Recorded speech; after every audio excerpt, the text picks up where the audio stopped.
सड़ी गली व्यवस्था के खिलाफ एक खोजी पत्रकार की सत्ता से बगावत देखना चाहते हैं तो हमारे चैनल को लाइक, सब्सक्राइब और शेयर करना न भूलें। नमस्कार, आप देख रहे हैं दृष्टांत न्यूज और मैं हूँ गार्गी आर्यागर। चलिए आज के मुद्दे पर बात करते हैं। निशाने पर थे अवैध स्लाटर हाउस, कसाई और धार्मिक परंपरा को निभाने वाले, और शिकार बन गए वे मेहनतकश किसान जिनकी रोजी रोटी खेती बाड़ी पर ही निर्भर है। स्थिति ये है कि आवारा पशुओं की वजह से यूपी का किसान त्राही त्राही कर रहा है और सरकार ना तो सुनने को तैयार है और ना ही ये मान रही है कि आवारा पशुओं की वजह से यूपी के किसानों की फसल चौपट हो रही है। तो देखें दृष्टांत न्यूज की इस विशेष रिपोर्ट को।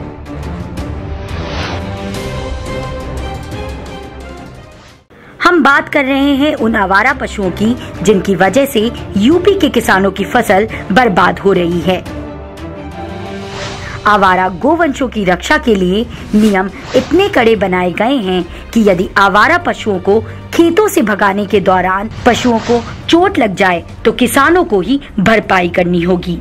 पुलिस की तरफ से दंड मिलेगा वो अलग।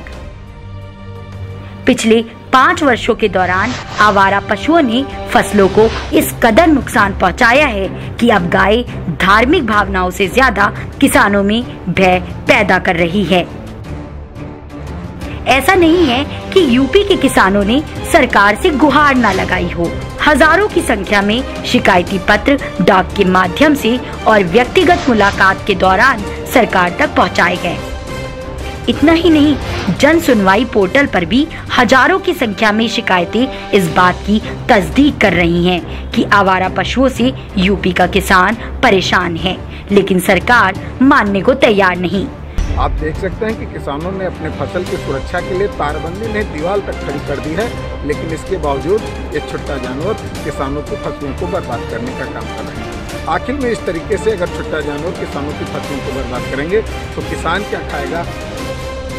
गौरतलब है, लगातार 2 बार से सत्ता का सुख भोग रही योगी सरकार के प्रथम कार्यकाल में ही गायों की सुरक्षा को लेकर जो नियम बनाए गए हैं वो अब किसानों को परेशान कर रहे हैं। स्थिति ये है कि किसानों को अपनी फसल बचाने के लिए रत जगह करना पड़ रहा है।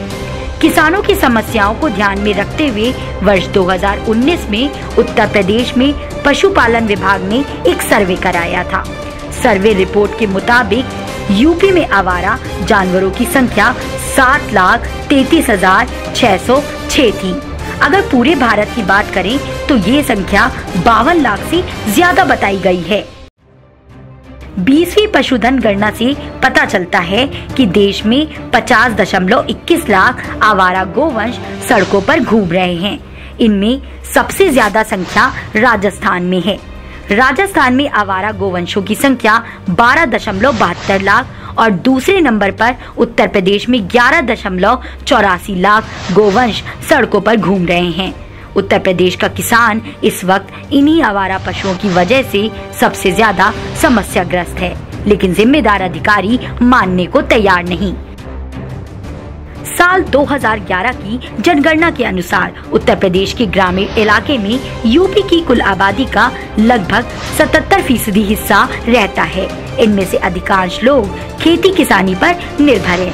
किसानों का कहना है मौजूदा सरकार को आवारा पशुओं के मुद्दे को गंभीरता से लेना होगा।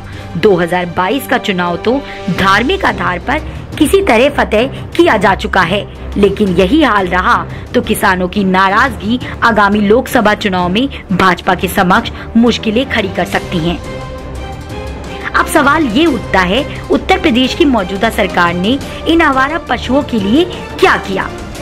तो इसका जवाब ये है, 6 अगस्त 2019 को उत्तर प्रदेश सरकार की कैबिनेट ने मुख्यमंत्री निराश्रित गोवंश सहभागिता योजना को मंजूरी दी थी। इस योजना के तहत प्रदेश सरकार आवारा पशुओं को पालने वाले लोगों को प्रतिदिन 30 रुपए देती है। इस योजना पर राज्य सरकार ने लगभग 109.5 करोड़ खर्च होने का अनुमान लगाया था। एक रिपोर्ट के अनुसार 25 सितंबर 2021 तक 98,205 गोवंशों के लिए 53,522 लोगों को आर्थिक सहायता दी गई। यदि उत्तर प्रदेश की बात करें तो गोवंशों की संख्या को देखते हुए ये मदद ऊंट के मुंह में जीरा समान है।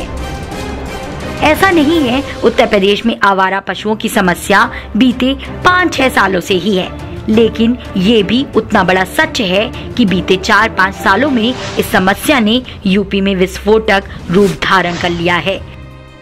ऐसा इसलिए कि वर्ष 2017 में योगी आदित्यनाथ ने सीएम का पद संभालते ही कुछ बड़े फैसले लिए। यूपी के सैकड़ों अवैध बूचड़खानों को बंद कर दिया गया। जून 2020 में उत्तर प्रदेश सरकार की कैबिनेट ने गोवध निवारण संशोधन अध्यादेश पारित किया, जिसके मुताबिक गोवध करने वालों को 10 साल की सजा और 5 लाख रुपए जुर्माना भरना पड़ सकता है। सरकार का ये कदम तारीफ के काबिल कहा जा सकता था यदि गोवंशों के लिए बनाए गए आश्रय स्थल सही ढंग से काम कर पाते। खामियां सरकार की योजना में ही थी, संख्या के आधार पर बजट ही नहीं दिया गया। लबोलुआब ये है कि सरकार इस योजना को लेकर स्वयं की पीठ थपथपा रही है और दूसरी ओर यूपी का किसान सरकार की योजना पर आंसू बहा रहा है।